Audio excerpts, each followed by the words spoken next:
تو نبی علیہ السلام اس آدمی کے اس عمل پر غضبناک ہوئے، شدید غصے میں آئے۔ یہ خوش نصیبی ہے کہ کسی کو نبی علیہ السلام کی دعائیں میسر آ جائیں، جن کا جنازہ نبی علیہ السلام کے سامنے پیش کیا گیا، لیکن آپ نے فرمایا کہ میں اس کی نماز جنازہ نہیں پڑھتا۔ آپ تصور کریں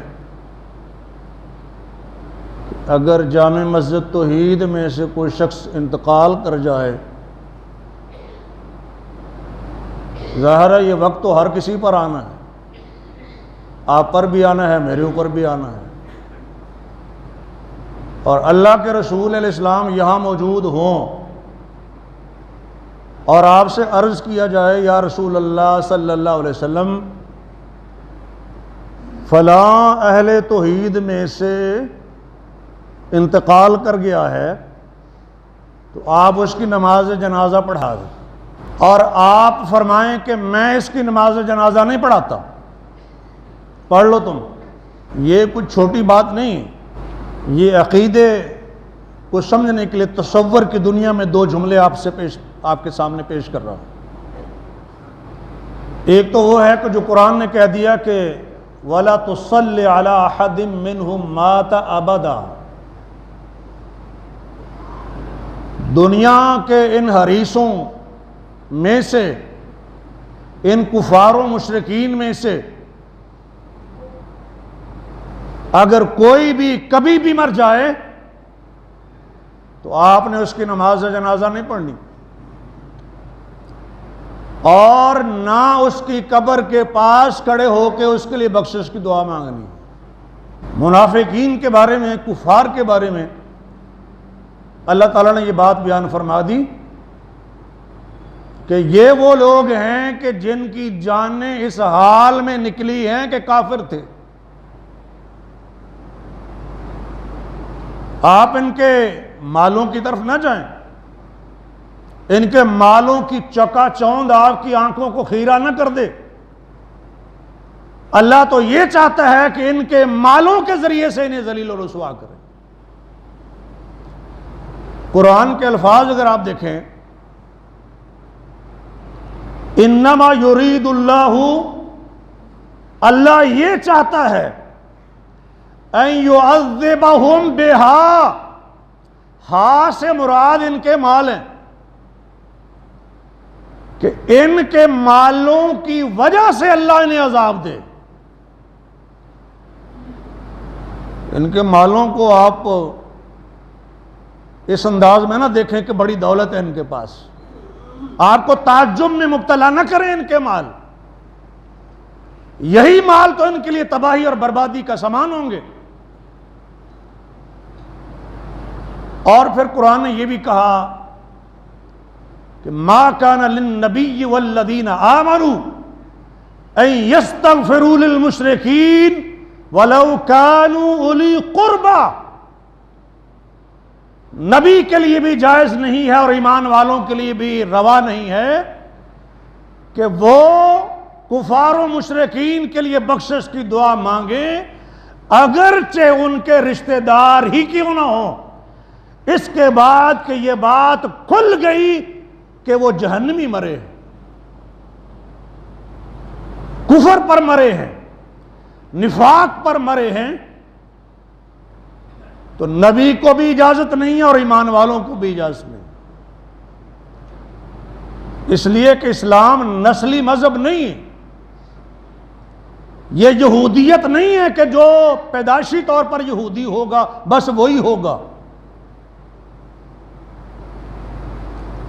اور یہاں پر نسل کی بنا پر نجات بھی نہیں ہے، آمنوا وعملوا الصالحات کی بنا پر نجات ہے۔ ایمان اور عمل صالح نہیں ہے تو نبی کا کتنا ہی قریبی کیوں نہ ہو اس کی بخشش ہو سکتی؟ نہیں ہو سکتی۔ قرآن نے ایسے واقعات بیان کیے، اور آپ جانتے ہیں کہ نبیوں رسولوں کے رشتہ داروں کا بھی قرآن نے ذکر کیا ہے، وہ اس لیے کیا ہے۔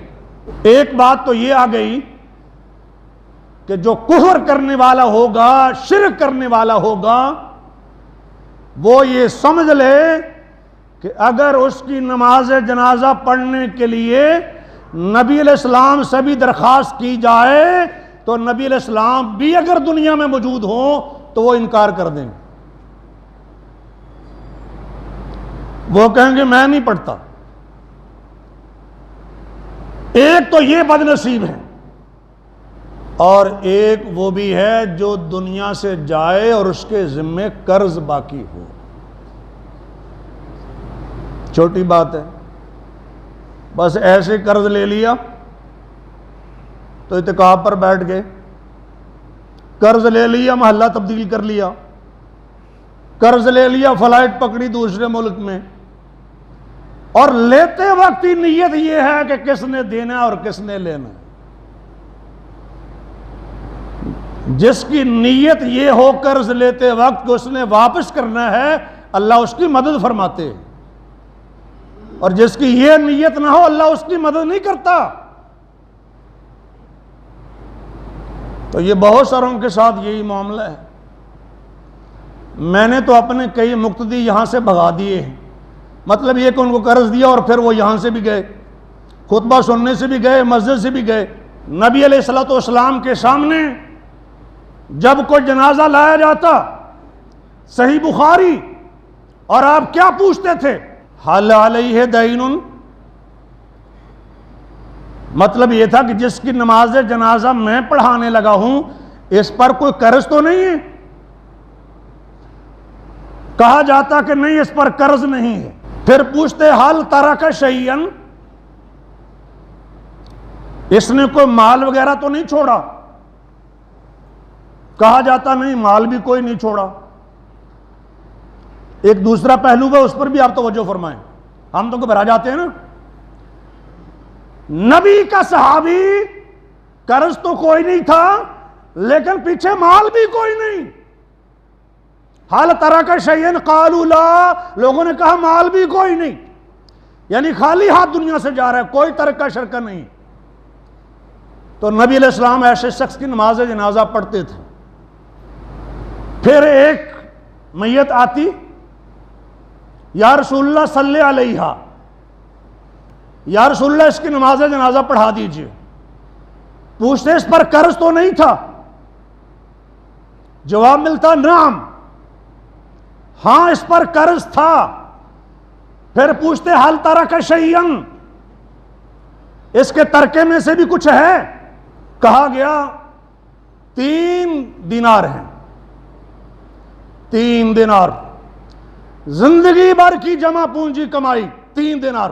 تو بھی نبی علیہ السلام نماز جنازہ ادا فرماتے، یعنی ان دیناروں سے قرض ادا ہو جائے گا تو معاملہ کلیئر ہو گیا. پھر عرض کیا گیا ایک اور جنازے کے موقع پر، یا رسول اللہ صلی علیہ، یا رسول اللہ نماز جنازہ پڑھا دیجئے.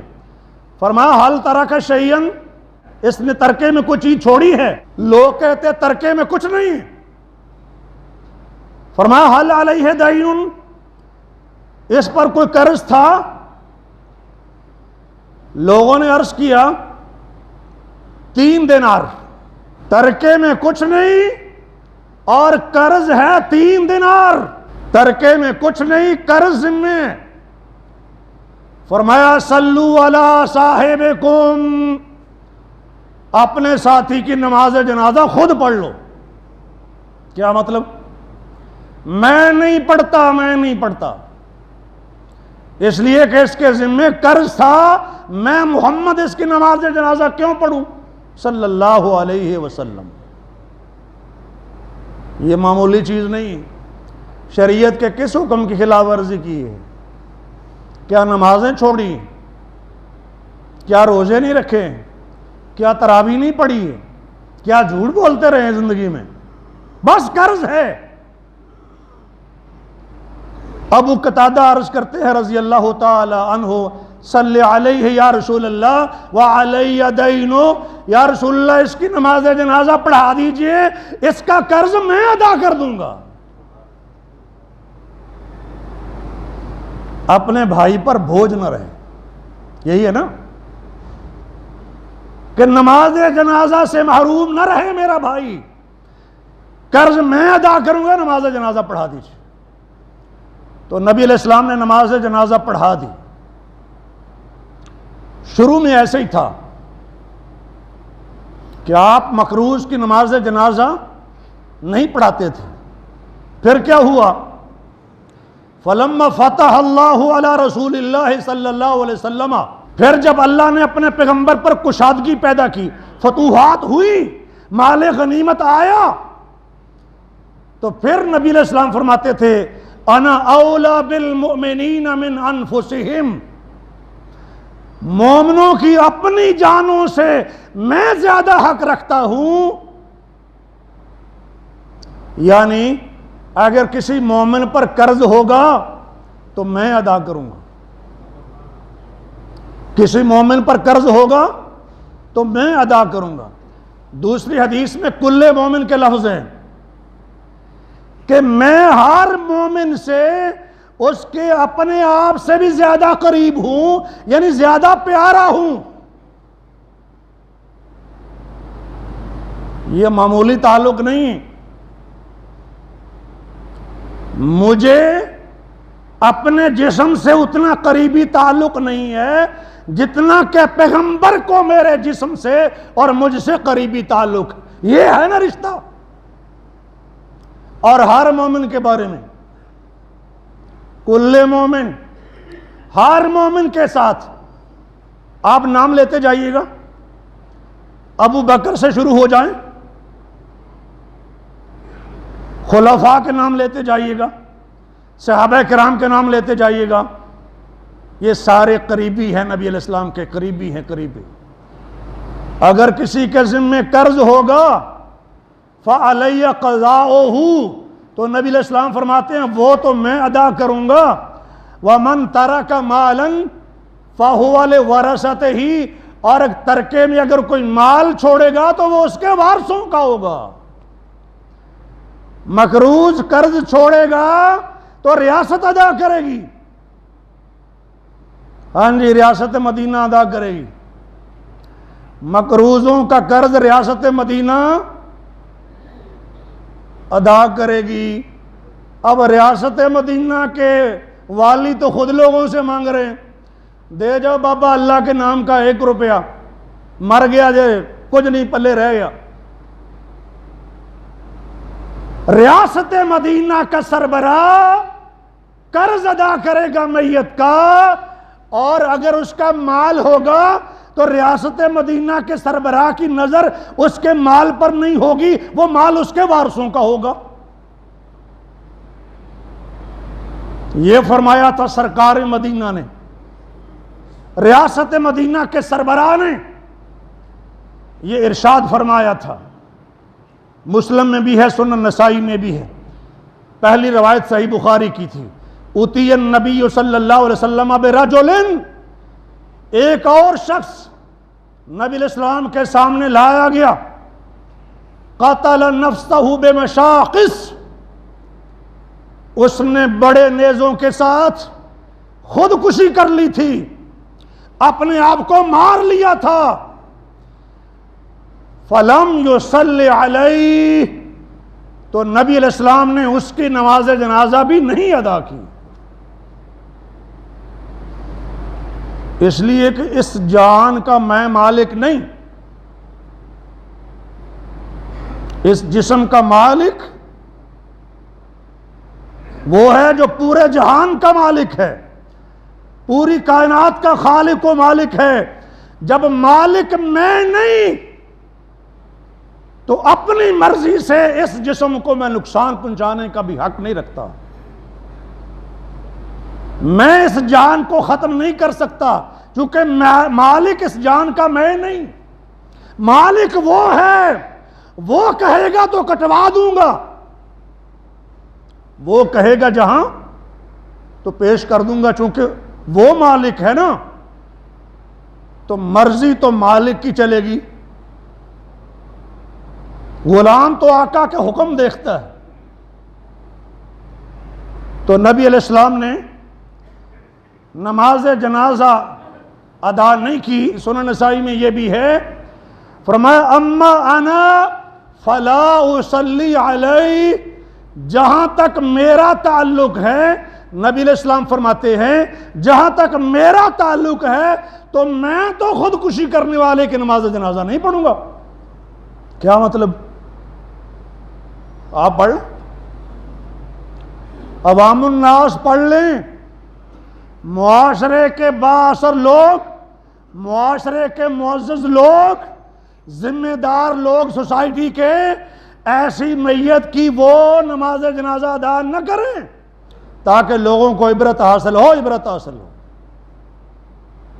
ورنہ ہم جانتے ہیں کہ کوئی بھی مسلمان میت بغیر جنازے کے دفن نہیں کی گئی۔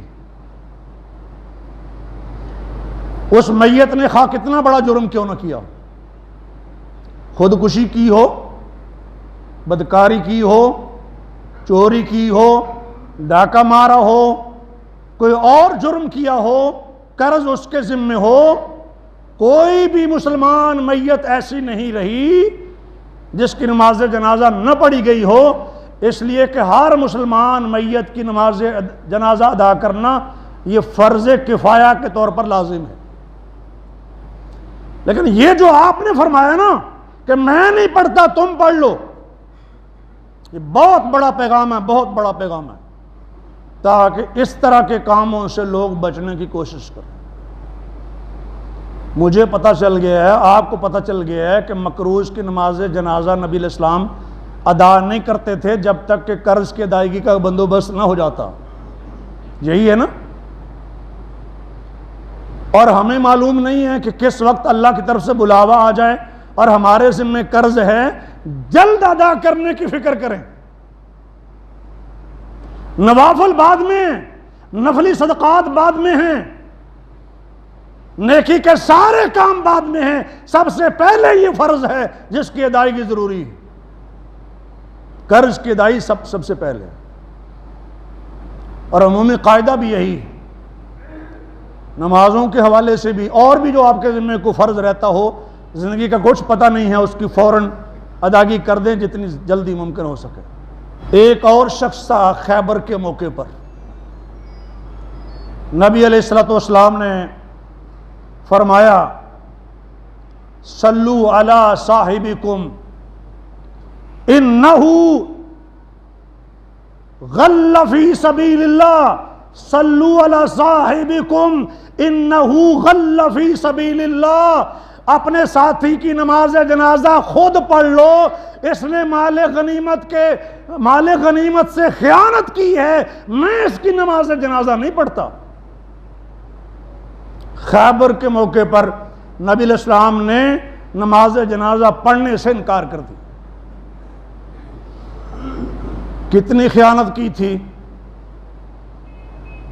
یہ ذرا حساب کر لینا کہ ہم لوگوں کے کتنے کتنے پیسے دبا کے بیٹھے ہوتے۔ مال غنیمت یعنی مشترکہ قومی مال جس میں سب کا حق ہے، اور تقسیم سے پہلے اس میں سے کوئی چیز الگ کر لی جائے، سب کا مشترکہ حق، اس میں سے کچھ الگ کر لیں، کوئی وزیر اعظم اس میں سے کچھ الگ کر لیں، کوئی مشیر الگ کر لے، کوئی کسی ادارے کا سربراہ کہہ دے کہ ہمارا حصہ تو الگ کرو نا، باقی پھر دیکھیں گے۔ مشترکہ قومی مال سے تقسیم سے پہلے کچھ چیزیں الگ کر لینا یہ غلول ہے۔ فرمایا اپنی ساتھی کی نماز جنازہ پڑھ لو، اس نے مال غنیمت میں سے خیانت کی ہے۔ لوگوں نے دیکھا کہ یہودیوں کے مونگوں میں سے کچھ مونگے تھے جن کی مالیت 2 درہم بھی نہیں تھی، 2 دینار نہیں، یہودیوں کے مال کے کچھ مونگے جن کی مالیت 2 درہم سے بھی کم تھی، ان کو الگ کر لیا کسی صاحب نے، تو نبی علیہ السلام نے فرمایا پڑھ لو نماز جنازہ اس کی، میں نہیں پڑھتا کیونکہ تمہارے ساتھی نے مال غنیمت میں سے خیانت کی۔ کون کون حقدار ہیں کہ اس کی نماز جنازہ نبی علیہ السلام پڑھیں؟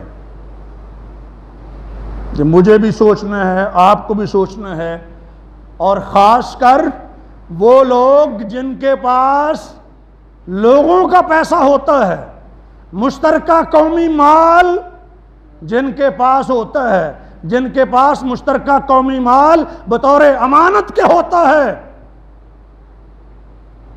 وہ معمولی خیانت کرنے پر بھی محروم ہو گئے۔ اور یہ میں جذبات میں نہیں کہہ رہا۔ سنن نسائی 1961، 2710 سنن ابی داؤد، صحیح حدیث کہ تم پڑھ لو میں نہیں پڑھتا۔ اس لیے کس نے؟ لوگوں کے مال میں خیانت کی ہے۔ ایک آدمی نے جب اس کی موت کا وقت آیا، اس کے پاس 6 غلام تھے، اور غلام ایسے جیسے کسی کی پراپرٹی، مال ہے۔ موت سے پہلے اس نے 6 کے 6 غلام آزاد کر دیے۔ موت سے پہلے 6 کے 6 غلام۔ سنن نسائی حدیث نمبر 1960۔ وَلَمْ يَكُنْ لَهُ مَالٌ غَيْرَهُمْ فَبَلَغَ ذَلِكَ النَّبِيَّ صلی اللہ علیہ وسلم فَغَضِبَ مِنْ ذَلِكَ۔ نبی علیہ السلام کو پتہ چلا کہ اس کے پاس اور کوئی مال نہیں تھا، یہ صرف 6 غلام تھے، اور اس نے اپنی موت سے پہلے 6 کے 6 کو آزاد کر دیا۔ جب نبی علیہ السلام کو اطلاع ملی فَغَضِبَ مِنْ ذَلِكَ، تو نبی علیہ السلام اس آدمی کے اس عمل پر غضبناک ہوئے، شدید غصے میں آئے۔ غَضِبَ مِنْ ذَلِكَ، جب کوئی شخص فوت ہونے لگے تو 1/3 مال سے زیادہ کی وصیت نہیں کر سکتا۔ 1/3، 1/3 سے زیادہ وصیت نہیں کر سکتا، اور وارثوں کے لیے کوئی وصیت نہیں ہوتی۔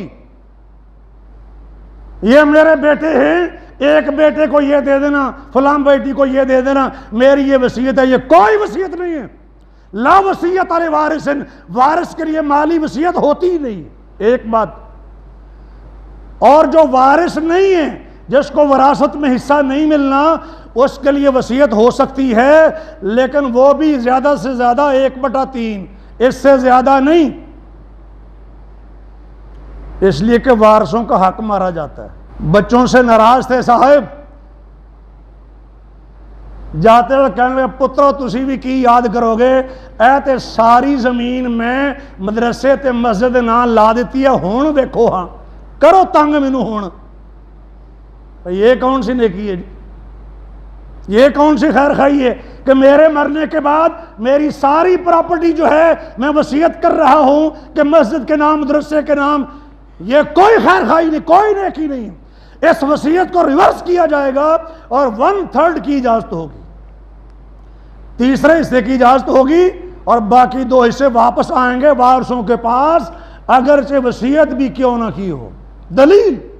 دلیل کیا ہے؟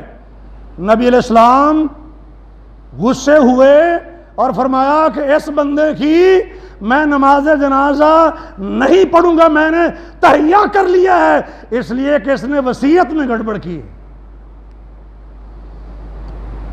جو مرنے والا وصیت میں گڑبڑ کرے حق نہیں رکھتا کہ اس کی نماز جنازہ اللہ کے رسول پڑھیں صلی اللہ علیہ وسلم۔ چھوٹی بات نہیں ہے۔ پھر کیا کرنا چاہیے؟ نبی علیہ السلام نے اس وصیت کو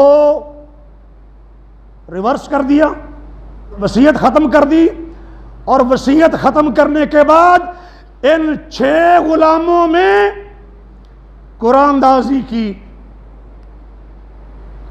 ان میں سے 2 کو آزاد کر دیا، 1/3، 6 غلاموں میں سے 2 کو آزاد کر دیا، اور باقی 4 کو غلام رہنے دیا، اس لیے کہ 1/3 سے زیادہ وصیت نہیں ہو سکتی۔ یہ عدل، یہ ہے وارثوں کے حق کی فکر، یہ ہے اصل انسانی ہمدردی۔